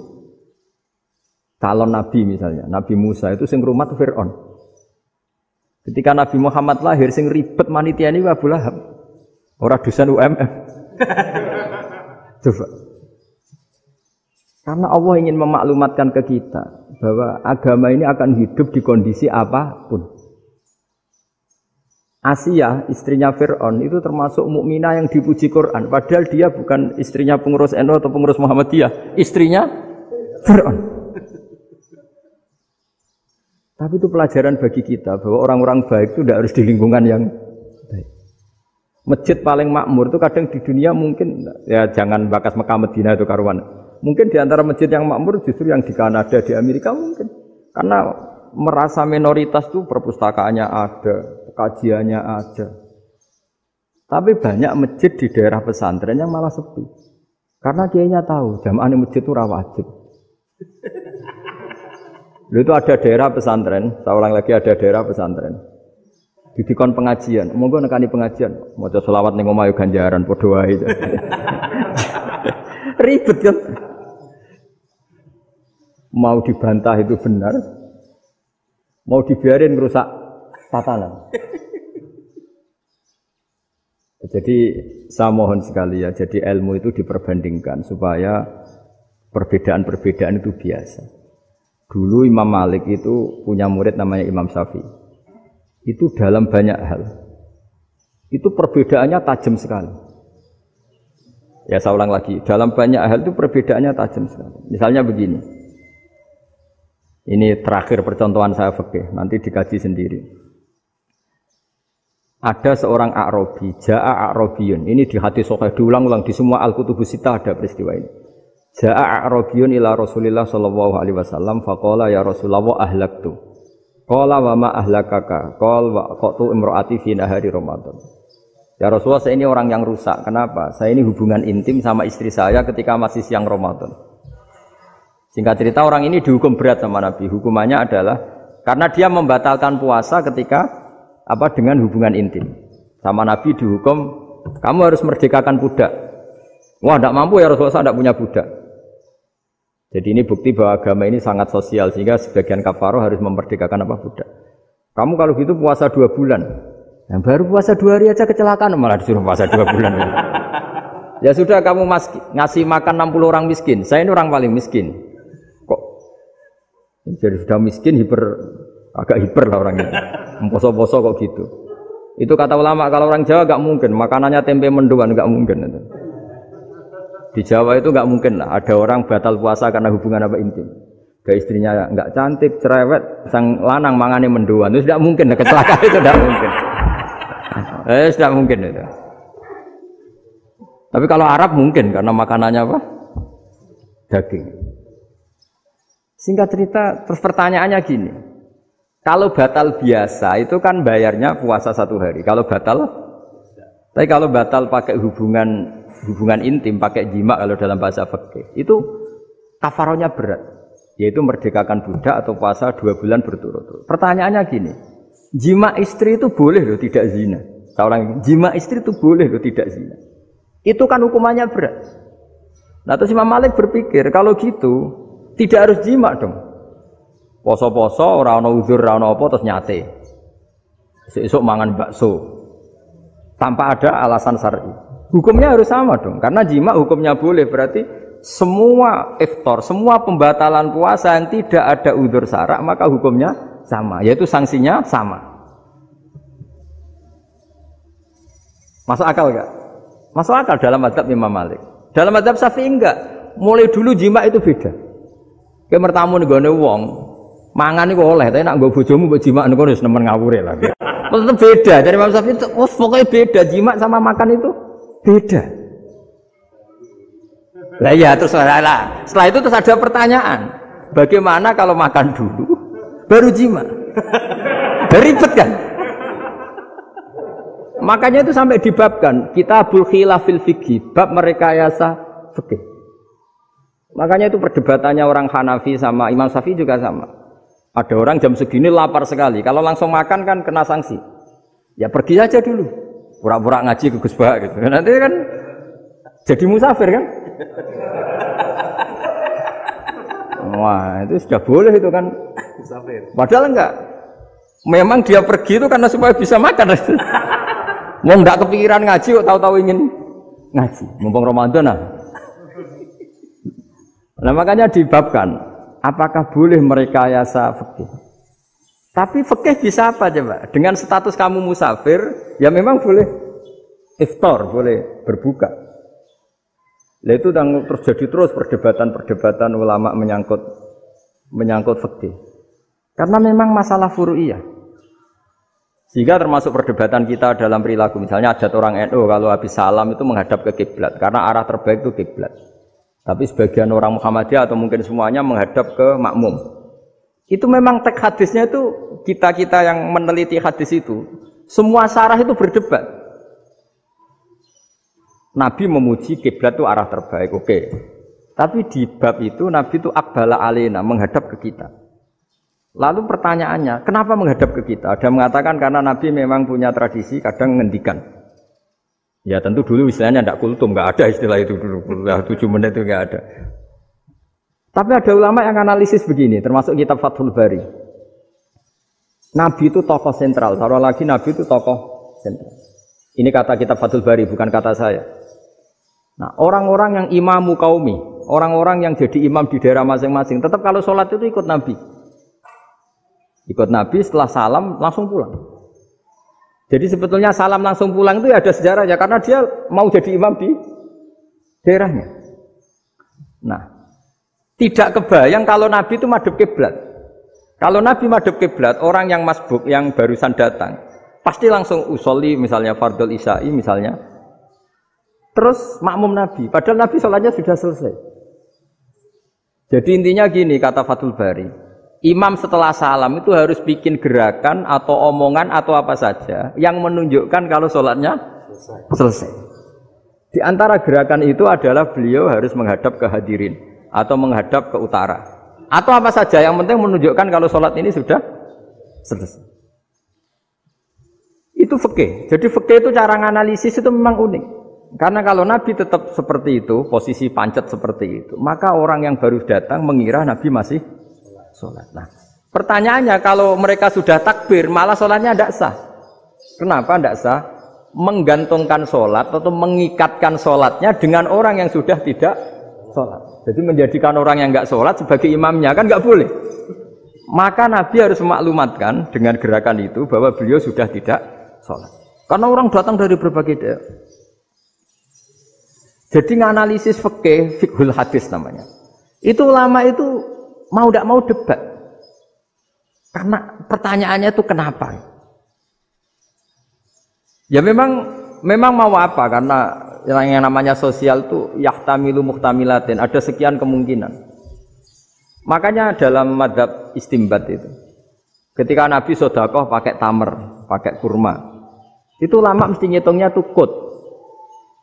Kut itu makanan pokok. Sehingga Imam Syafi'i mengatakan kalau di Indonesia pakai beras misalnya, karena kutil balad Indonesia itu beras. Oke, Imam Syafi'i mainstream. Tapi ketika era Yusuf Qaradawi di Al-Azhar di Mesir sana, ulama-ulama mulai usil. Sama sih ingat Mbah Mun sering gejlokan, lah iya, petani gabah, petani padi, wis melarat wajib zakat. Petani cengkeh, kakao, suga-suga wajib zakat hanya karena yang ditanam tidak tidak makanan pokok. Jadi mulai ada ulama mulai gerah lah, kalau bahasa politiknya mulai gerah. Yang petani miskin gara-gara yang ditanam padi wajib zakat. Yang orang-orang di sana misalnya di Sulawesi karena tanamannya kakao atau cengkeh tidak wajib zakat karena bentuknya tidak makanan pokok. Geger kan di Al-Azhar geger. Akhirnya hampir semua ulama berpendapat ya sudah sekarang ketika Nabi menzakati qut makanan pokok itu jangan dihitung sebagai makanan pokok. Wa mimma akhrsna lakum minal ard. Apa saja, ma itu apa saja.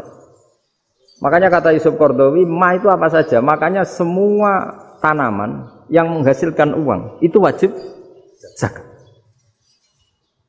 Nah, masalahnya kitab-kitab Syafi'iyah itu sudah mamlu'ah, sudah penuh dengan penjelasan misalnya fala zakata fil khadrawat, maka enggak perlu zakat untuk kayak kangkung, semangka dan sebagainya.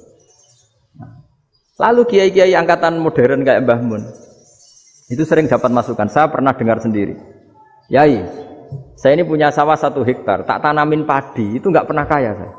Sekarang tak tanamin kangkung malah saya kaya karena tiap 3 hari panen tak kirim ke Jakarta. Itu orang Indramayu yang tanya. Jadi gak tanam padi gak pernah kaya, tanam kangkung kaya. Nah, karena dia orang soleh, kalau zakat boten. Mau diwajibkan zakat tidak makanan pokok, mau tidak wajib dia kaya.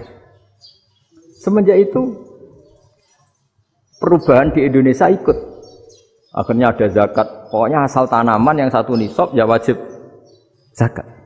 Masih ada debat lagi. Ketika nanam ingin dipanen, itu dia petani apa pedagang? Karena nanti perdebatannya ikutnya zakat zuruk, zakat tanaman apa zakat pedagang. Kalau sampean nggak pernah debat berarti sebenarnya Anda tidak dosen Islam ini. Berusaha nggak pernah diskusi fikih apa Islam. Karena saya berkali-kali punya tamu itu begini, Gus saya ini pedagang melon, tapi dia penanam melon. Jadi pedagang yang agak ingin badi banyak itu caranya gini Pak Rektor. Saya misalnya pedagang melon, daripada saya kulak di pasar atau dari petani sudah mahal, nyewa tanah sekian hektar terus ditanami melon. Setelah berhasil ini dia zakatnya tanaman apa zakat pedagang? Karena dia nanam itu mentalnya sudah pedagang. Padahal nanti zakatnya beda kan? Yang satu 2,5%, yang satu rubul usur sama nisul usur sama usur, 1/10 sama 1/20. Kalau zakatnya zuruk kan 1/10 atau 1/20. Yang satu rubul usur, kira-kira 2,5. Saya ulang lagi ya. Jadi di era modern itu kita jadi bingung, pedagang tapi gayanya petani, petani tapi hakikatnya. Jadi gampangannya gini ya, kalau saya pedagang beras, kok saya kaya raya. Itu mendingan nyewa sekian hektar untuk ditanamin padi ya daripada tengkulak, daripada beli. Akhirnya perdebatannya ini zakatnya pakai apa? Misalnya tebu, misalnya petani tebu. Oh jelas kalau jual nanam tebu itu ingin dijual. Masa apa tiga es tebu berhektar-hektar?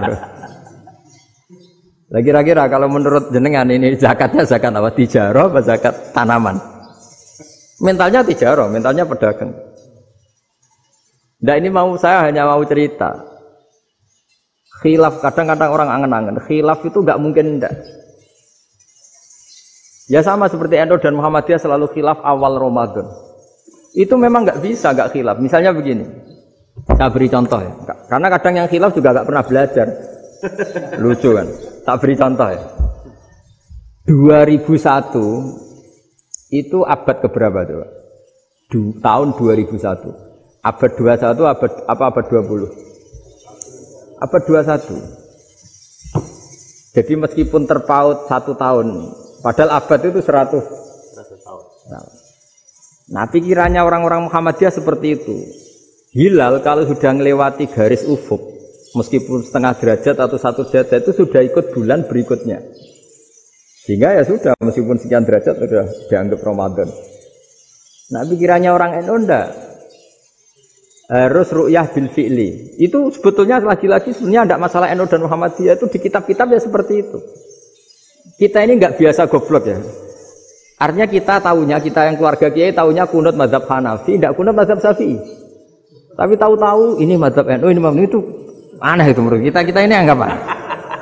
Mana ada Muhammadiyah jadi mustahid, mana ada NU jadi mustahid. Jadi sebetulnya orang tahu semua lah. Kalau Abu Hanifah itu tidak kunut, Imam Syafi'i itu kunut. Imam Syafi'i pernah main di masjidnya Abu Hanifah ya tidak kunut, ditanya kenapa tidak kunut? Jenengan itu presiden kunut, tidak sanggup mati Abu Hanifah. Dulu dia biasa aja. Sekarang geger, ya karena tidak punya kegiatan. Sebenarnya itu nggak masalah, mulai dulu biasa. Saya teruskan ya. Nah, menurut mayoritas ulama nunggu ru'yah bil fi'li. Ru'yah bil fi'li itu gini. Mata telanjang bisa melihat karena agama ini menggantungkan perintah itu sama melihat. Kalau kamu tidak melihat itu bagaimana kena hukum? Ibarat gini. Pak Rektor datang ke rumah saya tapi saya enggak tahu. Kena enggak saya hukum harus menghormati? Dia datang enggak sembunyi-sembunyi. Saya kena hukum harus menghormati ya kalau melihat, kalau enggak ya enggak. Tapi Pak Rektor tetap bilang, tapi saya hakikatnya datang, jadi saya datang itu. Itu kan ribet. Akhirnya ya sudah, itu enggak ada khilaf sampai mati ada khilaf karena yang satu menggantungkan hukum itu digantungkan sama tahu. Kalau enggak tahu ya, misalnya baju saya ini hakikatnya ada najis, pas sholat saya enggak tahu. Sholat saya sah apa enggak? Sah. Karena hakikatnya, ya memang saya enggak tahu. Tapi hakikatnya ada najis apa enggak? Ada. Ya sudah itu sama-sama masuk akal. Ada lagi khilaf yang senam otak. Fasyamu salasati ayamin fil haji wa sab'atin idza raja'tum. Singkat cerita ada satu pelanggaran haji yang kata Allah kafarohnya itu puasa 3 hari sama 7 ketika kamu pulang, idza raja'tum, ketika kamu pulang. Dalam mazhab Syafi'i yang namanya pulang itu yang haji sudah sampai rumah. Di mana-mana pulang itu ya sampai rumah.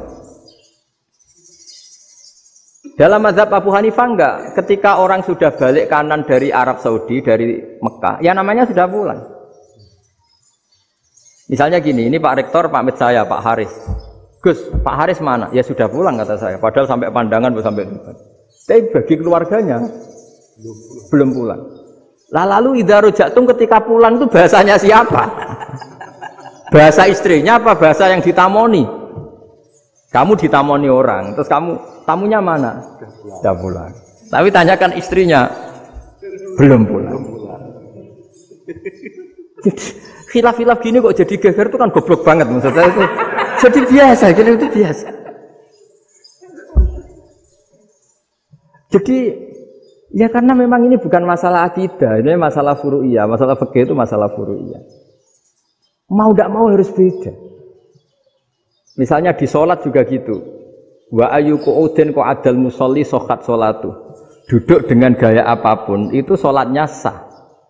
Jika sampean kalau haji atau umroh, orang Arab itu jenenge duduk ngenak-nak awak di kursi. Duduk sopan ya hanya orang Indonesia loh. Kalau sholat itu masih duduk ala orang tahiyat. Kalau sampean di Mekah, duduknya pakai apa coba? Kursi ya? Oh enak anu sholat duduk. Karena memang takbirnya di fikih dengan duduk gaya apa saja sah. Makanya sengenak awak duduk di kursi. Ribet kan?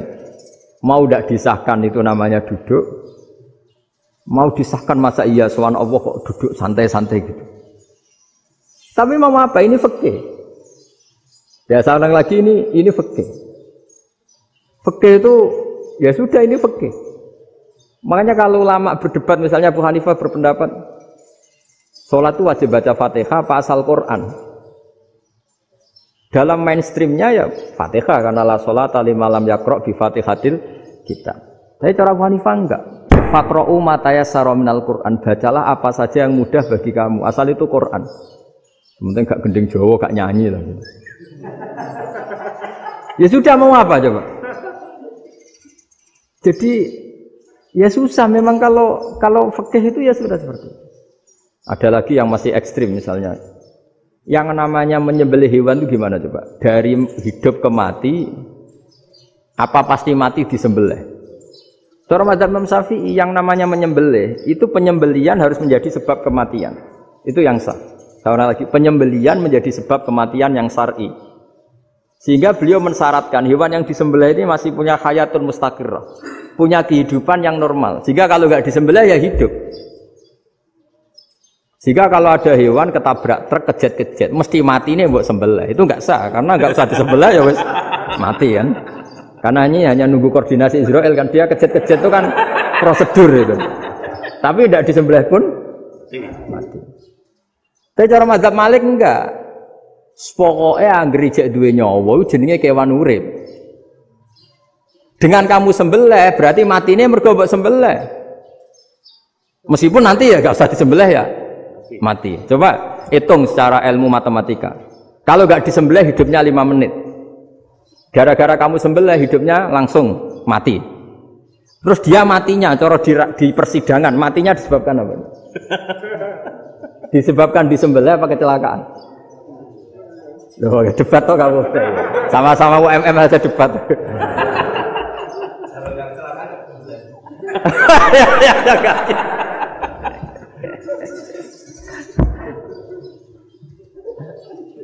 Loh, saya pernah misalnya ngalami nyata itu, saya jalan-jalan sama anak saya pakai motor, sampai di jalan raya gitu ada ayam jago ketabrak mobil, kejet-kejet. Orangnya tanya, Gus ini halal tau ora? Wis kanggo kon halal lah. Suatu saat dia nggak terima kan, tanya, kenapa Gus? Ya nak kiai ra pantes, masuk kewan mesti mati nih tak sembelih, nak kiai pantes kan. Karena aku tahu kamu tuh gak kiai, mesti motifnya itu mergo jago, jajal cilik gak mau tak kokno. Ada kan ayam itu bayi kan gak ditanyakan, kejet-kejet mati rak lah, wong cilik. Tapi masalahnya ini kan jago, eman ya. Tapi secara fikih pertanyaannya tadi, hewan yang sudah tidak punya hayatun mustaqirrah, dia hanya punya al-hayat al-ittiroriyah, dia punya harokah ittiroriyah, dia mati kejet-kejet, memang prosedur mati harus seperti itu. Mbok kecelakaan kayak apa, kalau mati kan kejet-kejet dulu.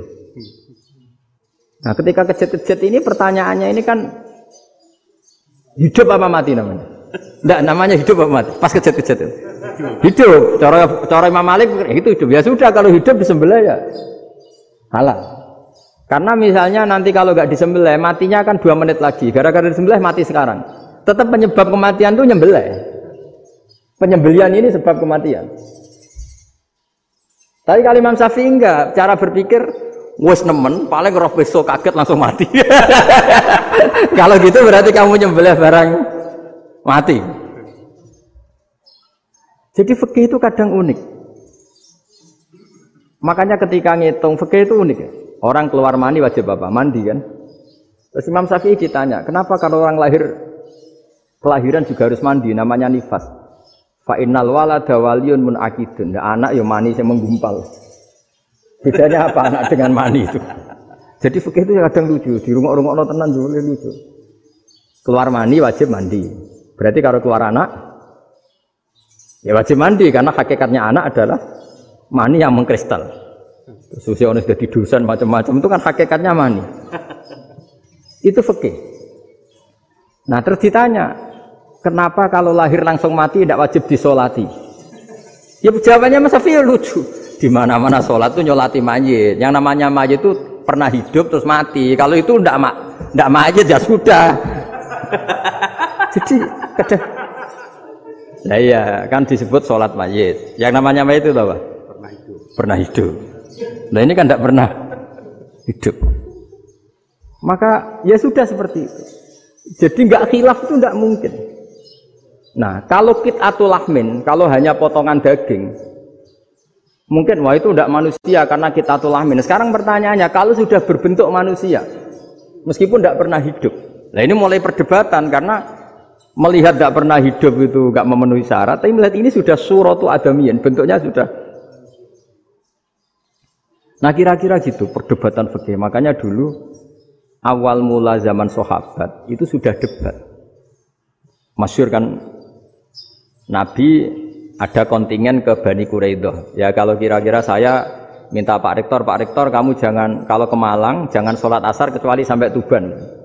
Sebelum Tuban ternyata matahari mau tenggelam. Terus Pak Rektor milih, wah sudah sholat di Bulu. Padahal belum Tuban. Padahal saya bilang jangan sholat asar kecuali di Tuban. Yang Pak Haris enggak, tetap sholat di Tuban meskipun matahari sudah tenggelam. Karena Nabi menyebut Tuban. Singkat cerita, zaman itu kan Bani Quraidah. La tusolliyanal asra illa fi Bani Quraidah. Kalian semua jangan sholat asar kecuali sampai Bani Quraidah. Ternyata di tengah perjalanan matahari sudah mau tenggelam, kira-kira kurang 2 menit atau 3 menit. Sahabat-sahabat, sudahlah kita sholat asar di sini. Kalau sampai sana pasti sudah tenggelam, separuh sholat. Yang separuh enggak, kata Nabi harus di Bani Quraidah. Ya sudah nunggu di Bani Quraidah meskipun matahari sudah tenggelam. Sehingga kita 2 kelompok ini matur, ya Rasulullah kita ngalami ini perdebatan gini-gini. Di semua riwayat, di hadis-hadis sahih disebut falam yu'annif wahidan minhuma. Nabi tidak menyalahkan salah satunya atau enggak menyalahkan dua-duanya. Itu bahasa Indonesia juga ribet, yang benar gimana itu? Enggak menyalahkan salah satunya, apa enggak menyalahkan dua-duanya? Gimana bahasa benernya? Salah satunya. Salah satunya itu dua-duanya? Iya. Enggak, kalau bahasa Indonesia tidak menyalahkan kedua-duanya. Kedua-duanya apa salah satunya yang benar?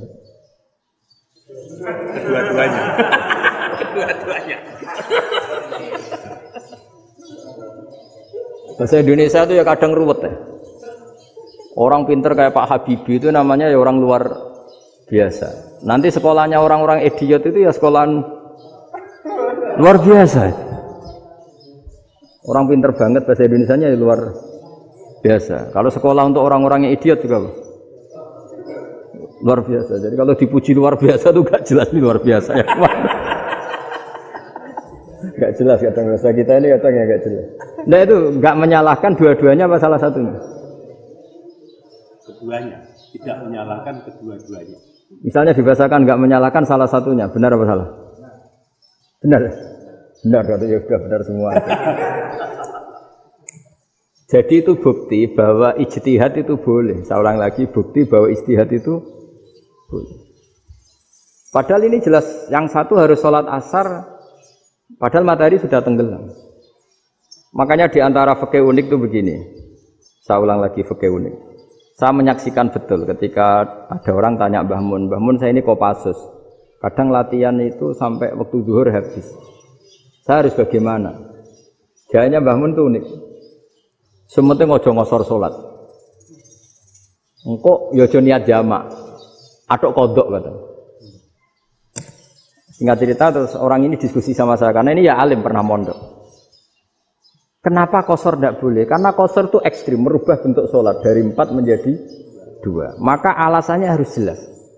Harus jelas itu orang yang latihan di Kopassus itu kan dia sudah berasrama di situ. Berarti dia sudah tidak musafir karena asramanya di situ, sudah mukim. Kalau dia qashar itu merubah bentuk sholat dari 4 menjadi 2. Merubah itu ekstrim. Tapi kalau dia qadha itu hanya mengakhirkan sholat dari waktunya. Kira-kira kalau kamu jadi malaikat ekstrim mana? Merubah sama menunda? Ekstrim merubah kan? Karena 4 menjadi 2. Terus ojo jamak takdim, tapi jamak takhir. Itu juga penting. Bagi pengkaji fikih itu penting. Kalau jamak takhir itu salah-salah sidik ora pati popo. Kenapa? Kan mirip duhur kodok. Kalau jamak takhir kan. Tapi kalau jamak takdim asar kok di waktu duhur, ekstrim mana? Perubahan takhir sama takdim itu ekstrim mana? Ekstrim takdim karena melakukan sesuatu belum waktunya. Belum waktunya. Jadi itu memang ya memang tadi kajian-kajian fikih itu memang unik. Karena bagi ahlinya, saya ulang lagi, tapi ini saya ulang lagi bagi ahlinya. Makanya ketika Nabi menjamak sholat ketika nusuk, ketika haji itu kata Imam Syafi'i lis safar, karena Nabi pergi jauh karena rumahnya Madinah. Tapi resikonya fatwa itu adalah orang Mekah nggak boleh jamak karena kawasannya nggak sampai 90 kilo lah kalau sekarang mungkin. Tapi kalau tahu Imam Malik nggak, jalin nusuk sehingga orang Mekah pun yang haji ya boleh jamak, karena alasan jamaknya karena nusuk, karena haji, bukan karena jarak. Terus diteruskan lagi. Kalau karena pergi boleh jamak, memangnya pergi itu kenapa? Karena repot. Nah itu masalah kan, masyakoh. Nah, terus mulai ada orang-orang yang ngawur kan, resepsi jamak, ribet. Wes resepsi duit utangan kan capek. Wah itu sudah jamak. Ribet kan. Jadi kalau sudah illatul hukmi itu sudah mesti bikin masalah. Kalau sudah illatul hukmi itu pasti bikin masalah. Nah, pertanyaannya, jamak itu masih gampang karena bentuknya sholat masih 4. Yang ekstrim kalau qashar karena bentuk sholat 4 menjadi 2. Maka kata Mbah Mun pesennya, nak kue ra mesti bener, jika alasan itu tidak mesti benarnya. Pokoknya sementing tidak qashar. Juga tidak jamak takdim karena qashar ini kan merubah bentuk sholat kan ekstrim. Jamak takdim juga ekstrim karena mendahulukan sholat sebelum waktunya. Kalau jamak takhir kan biasa, kalaupun salah kan mirip kodok. Ya mirip kodok biasa kan. Nah ini saya cerita, jadi fikih itu bagi ahlinya itu memang punya konsekuensi yang seperti itu. Makanya pertanyaannya misalnya bagaimana hukumnya penyembelihan lewat mesin? Ya ribet kan. Bagaimana nyembelih dari apa ini? Belakang. Saya baca di kitab-kitab nyembelih dari belakang itu ya hukumnya tetap boleh asal apa itu hulkum dan mari itu terpotong. Tapi pertanyaannya, jangan-jangan ayamnya sudah kaget dulu karena uratnya ini. Makanya perlu ditanya ahli medis, setelah uratnya tercabut ini jangan-jangan sudah berstatus mati.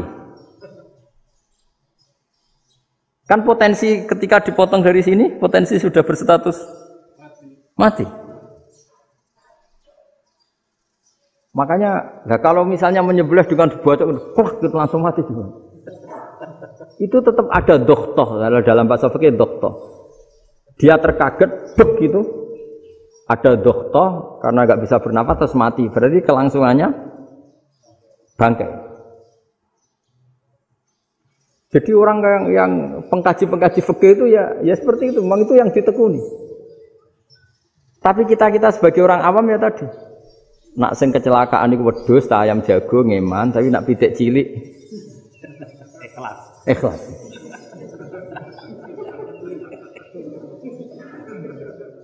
Makanya ada pertanyaan orang-orang, saya pernah ditanya itu ya bingung tenan. Gus, kalau ada orang mati oplosan misalnya, dengan datang sholat enggak? Ya datang sholat kan, dia orang mukmin, saya tetap sholat. Kenapa itu? Ya kan matinya oplosan. Tapi andekan tokoh yang mati, kamu sholat enggak? Ya sholat kan dia tokoh. Jadi ribet. Fikih itu ribet. Makanya Imam Nawawi nanti ngendikan gini. Ada orang ngundang Nabi, ya Rasulullah, saya mohon nyolati ini. Nabi tanya, punya utang enggak? Punya. Nabi, saya enggak mau nyolati mayit yang punya utang. Terus ada sahabat datang, ya Rasulullah, utang itu tak ambil alih kami. Berarti dia sudah tidak punya utang. Terus Nabi kerso nyolati. Pertanyaannya, utang itu hal yang boleh. Saya ulangi, utang itu hal yang boleh. Tapi kenapa Nabi se-ekstrim itu? Tapi ketika Nabi mau kondur itu ngendikan gini, ini PR bagi UMM ini, PR. Nabi sebelum kondur bilang gini, sallu ala sahibikum. Jong saya tidak nyolati ini, tapi tolong ini disolati. Terus kata Imam Nawawi, dianalogikan atau dikiaskan siapapun pelaku dosa besar atau mati dalam keadaan tidak benar, misalnya pas dugem mati, pas oplosan mati, itu sebaiknya tokoh-tokoh itu enggak nyolati karena nanti dianggap penghormatan. Misalnya ketua PP Muhammadiyah rektor nyolati wong mati oplosan kan keren. Mati oplosan disolati rektor. Ya sudah, tapi kalau nggak disolati nanti ada tradisi yang keliru, yaitu janazatul muslim tidak ngalami disolati. Padahal siapapun yang muslim, janazahnya harus disolati. Makanya setengah-tengah, ya rasa rektor lah, satpam, pokoknya kudu tetap ada yang sholat gitu. Itu kata Imam Nawawi. Jadi ketika ada orang mati nggak benar, itu sebaiknya tokoh-tokohnya nggak ikut nyolati, tapi awamun nas, orang kebanyakan ikut sholat. Jadi fikih itu agak jelimet karena tadi ketika tokoh ini nyolati, pertanyaannya bedanya apa mbek sing mati ning masjid mbek mati oplosan? Karena sama-sama semua orang nyolati kan tidak ada sanksi sosial itu. Tapi ketika enggak disolatkan sama sekali, wah lebih parah lagi. Ini ada janazatul muslim tidak disolati. Sehingga kata Imam Nawawi ini hebatnya Nabi tengah-tengah. Jadi Nabi kundur, jong saya tidak nyolati tapi shollu ala sahibikum. Ya tapi ini kamu harus nyolati. Kata Imam Nawawi, orang yang mati bunuh diri, orang yang mati oplosan, orang mati secara enggak benar itu asal dia muslim tetap wajib disolati karena sholat ini hakul muslim. Kan seorang muslim diantara haknya apa? Ketika mati dikafani, dimandikan, disolat. Tapi ini masalahnya matinya pas murtakibul kabiroh, pas melakukan dosa besar. Dan itu sebab kematiannya. Kalau dia oplosan, kan sebab matinya ya karena oplosan. Ya kan terus ribet. Mau disolati oleh, apalagi misalnya kita ketua ulama, udah terkenal wali. Wah keren, mati oplosan itu disolati wali. Kan ribet kan. Nanti yang repot malaikatnya. Itu ya, ini yang enggak kata bahaya. Saya pernah baca kitab itu yang repot malaikatnya. Itu ada yang bilang gini, orang yang punya hutang itu pasti nanti hisabnya berat, diaudit malaikat sampai bisa nyaur hutangnya. Sementara malaikat kena konstitusi, kalau Nabi mendoakan harus mustajab. Ini kan ada dua hukum yang berlawanan. Sekali Nabi berdoa Allahumma ighfir lahu warhamhu, itu harus dituruti malaikat. Enggak boleh doanya Nabi enggak dituruti malaikat. Sementara aturan Islam juga harus dituruti, bahwa orang yang punya hutang harus tersandra oleh hutangnya. Tapi nak sing dunia Pak Haris kan, enggak tekno. Enggak ngefek gitu. Jadi misalnya Pak Haris donga sampai nangis semua maghfir lahu kan, enggak ngefek. Malaikat enggak itu, enggak sudah Ustaz. Sartir. Tapi kalau Nabi yang berdoa kan harus Diturutin, ini masalahnya kan itu. Nah kalau diturutin berarti hutangnya harus bebas. Padahal secara aturan harus tersandera karena punya hutang. Nah, nanti sama kalau yang mati oplosan ini yang doain wali, kok wali sampai Allah maghfirlahu. Doanya wali kan harus terkabul. Sementara secara hukum dia harus kena sanksi karena oplosan tadi. Daripada ngerepotno malaikat, sudahlah wali-wali ini tidak usah ikut nyolatin, yang nyolati ya orang-orang nggak jelas ini sehingga kan malaikat kan santai aja kalau mau nyiksa. Loh tapi kan sudah didoain, nggak ngefek. Karena doanya orang-orang nggak penting. Itu ada tuh di sarah Muslim itu.